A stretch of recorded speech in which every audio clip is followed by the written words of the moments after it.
Hello,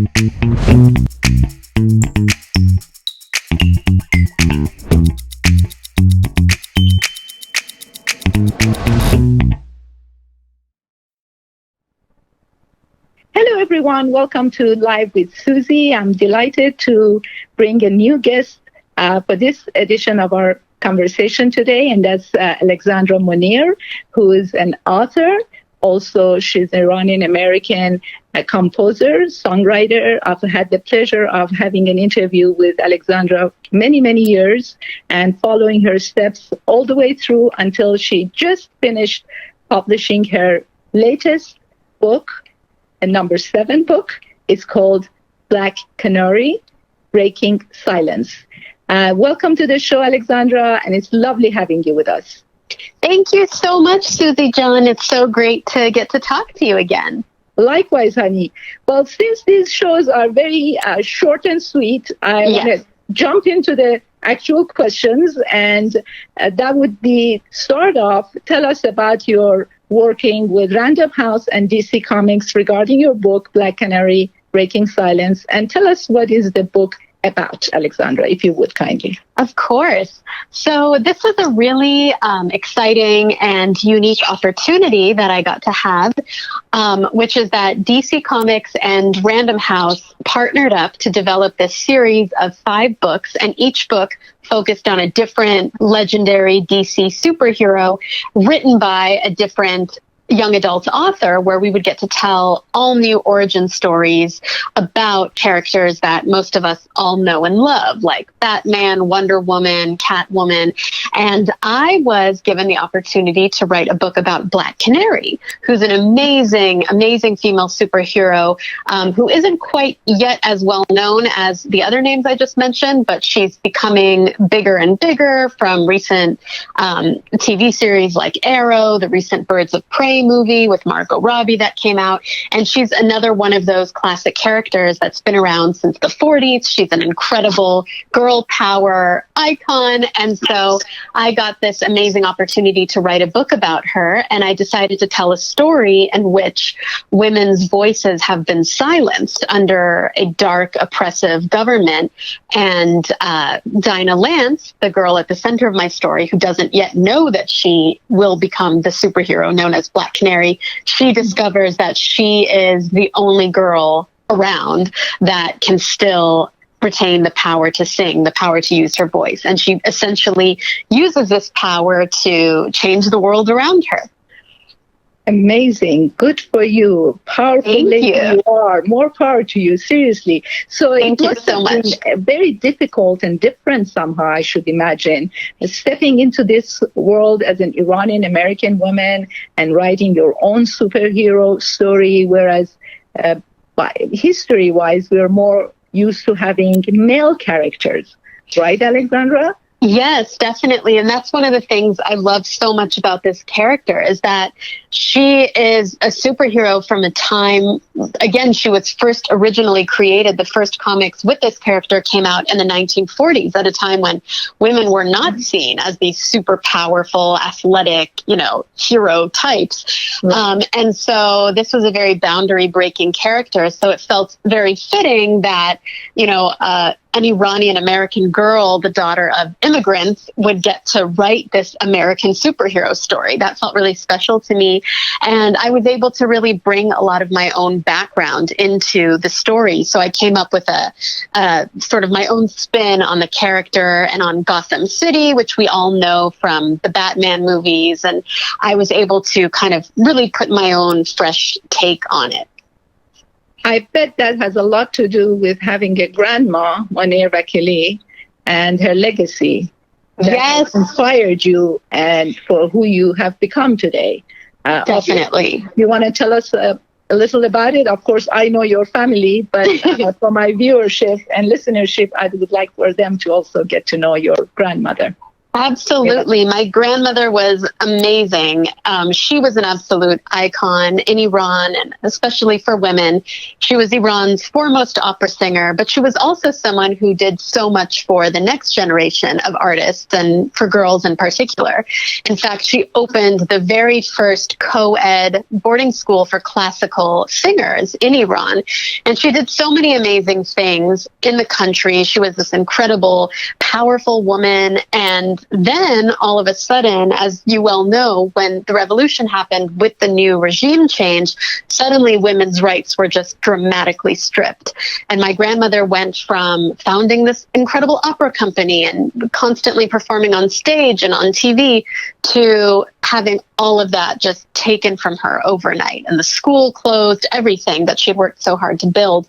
So that was really my impetus for the story that I came up with here, because I knew going into writing this book that Black Canary is known as this character who has this super powered voice. That's kind of the main skill that the character is known for, that she can do something called, they call it the canary cry in the comic books. And that's where she can let out this scream that can destroy her enemies and shred metal and do all these amazing things.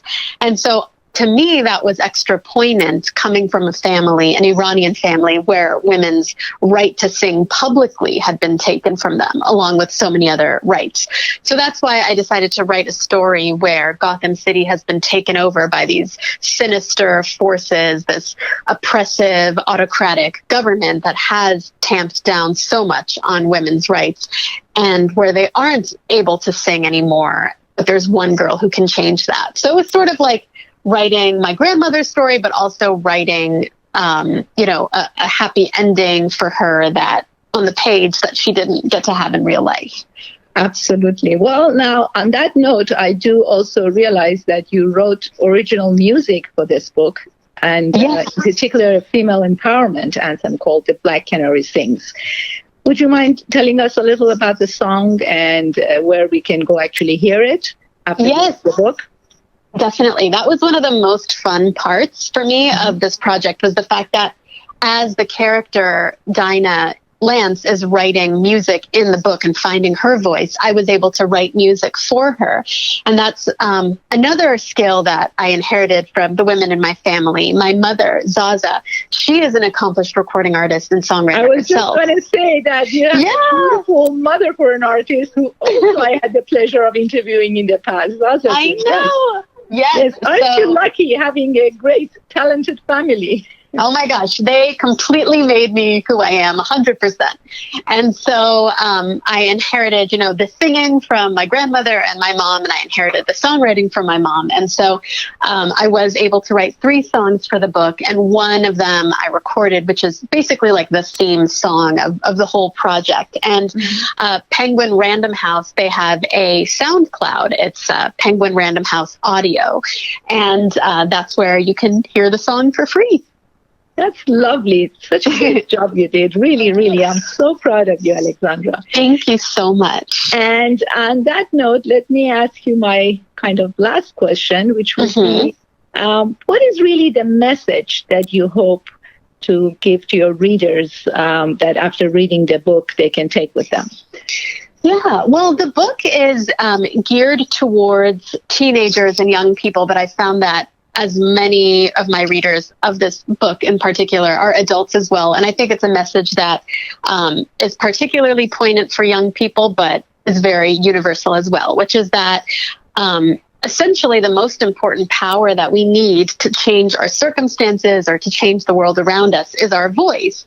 And you don't need to have these supernatural skills. You don't need to have an Iron Man suit or be able to fly like Superman or anything like that to really, truly, reinvent yourself, reinvent your life, and make the world a better place, just change the world for the better. And that's what Dinah does in this book using her voice. And that's something all of us can do. So I really would say that as much as my goal was to write a really entertaining, thrilling story that will hopefully distract you in the midst of the pandemic, I also wanted to leave readers with this feeling when they turn the last page that, wow, I have more power than I ever thought. And I can do something with my voice. Bravo. I am absolutely proud of you, as I always have been. Oh, I can't thank wait you. to finish reading the book and then listen to the song at the end as well. And so if people are listening now, want to know where to obtain the book, I Yes. take it that Amazon has it, or? Yes, definitely. Amazon, Barnes& Noble, barnesandnoble.com. A lot of indie local bookstores have it as well. It's in every Barnes& Noble in the country. So depending on whether you feel comfortable, I know every city kind of is its own level of risk to leave the house with this pandemic. So, but the good news is that all these bookstores and of course Amazon, everything's online. So if you're not able to pick it up at your local store, you can get it at the click of a button online. I see. And I remember you did have, obviously, in the past, your book signing events where people could actually come meet with you and get the books with your beautiful signature, take pictures with you. Any of your, any of that maybe coming up soon? Hopefully, once these problems with COVID-19 will be over. I hope the vaccination, so we get to see your beautiful face in person once again. I hope so. That would be amazing. I that was always one of my favorite parts of this whole writing career, is that moment where you get to go out and meet readers, especially because as an author, you spend so much time by yourself in front of the computer. So that brief kind of period of time where you go out and get to kind of see the books on the shelves and meet readers, that's always so much fun. So I definitely missed that this time around. But I am very hopeful that once the vaccines are here, and I mean, I know they're here, but once we're all pretty much vaccinated and this pandemic is hopefully behind us, then yes, I plan to get out there as much as ever, and I really look forward to seeing you all. Thank you. And in the meantime, something I am doing for readers is I do have really fun little book plates, which they're like stickers that I sign and personalize for readers. And basically I can just send them if readers request them. So just find me on social media and let me know if you would like one. Wonderful. Well, we make sure everyone gets to see your website, and we post it, and people can follow you and check out your website and find out more info regarding Alexandra Monir. And it's been a pleasure having you with us once again, and wish you all the best. And until your next project coming up, we would wish you the best, and big kiss to you and your lovely son, who thank you so much all the time. Yes, he's the best. Take care. You too. Thank you so much. My pleasure. Bye.